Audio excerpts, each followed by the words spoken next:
See, I have reacted to the statement made by the West Bengal Chief Minister,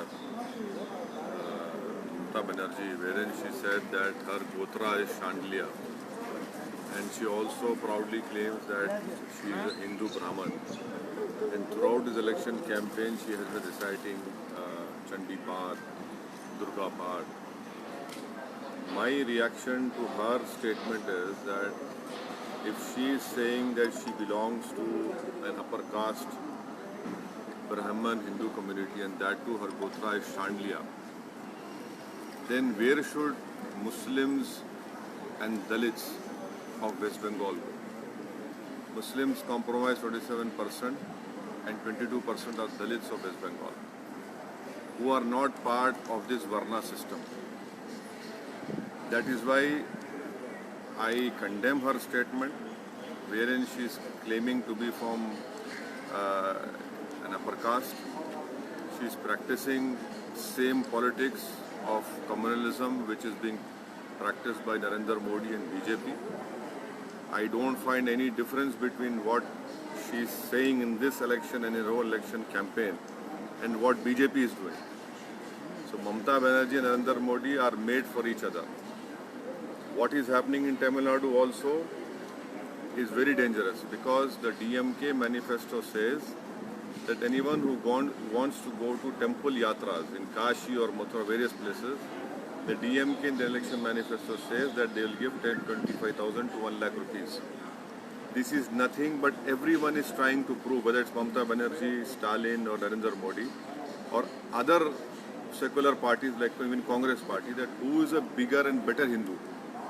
This is not good for our pluralism, for our diversity of our country.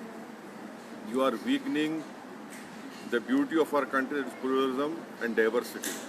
And the last important point is that if this sort of competition continues on who's a bigger Hindu, whether it's Narendra Modi or whether it's Mamata Banerjee or Rahul Gandhi or Stalin, then you mark my words, in future India's politics will become like Israeli political parties, which what is happening in Israel right now. Every political party in Israel has become more ultra-Israeli and right-wing.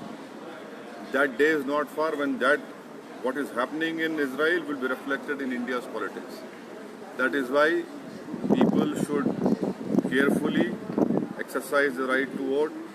When it comes to these statements, it clearly shows the mindset of that particular leader, and they are taking every voter for a right in the name of secularism, in the name of pluralism. Your party is contesting here. What is the trend you are seeing in Tamil Nadu? We are in alliance with Mr. T.T. Dinakaran's AMMK, and we are contesting 3 seats. I am thankful to Mr. T.T. Dinakaran for making us part of this grand alliance. We are working hard for the victory of all the candidates, and I am sure that the people of Tamil Nadu, they are waiting for a third political alternative. People of Tamil Nadu are tired with ADMK because of their alliance with BJP.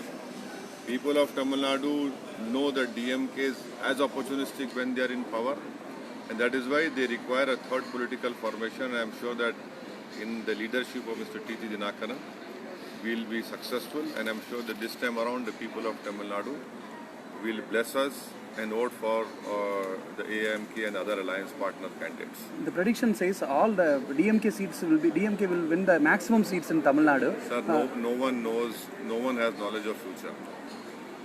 These are all predictions. The reality will be different, inshallah. Thank you. Thank you.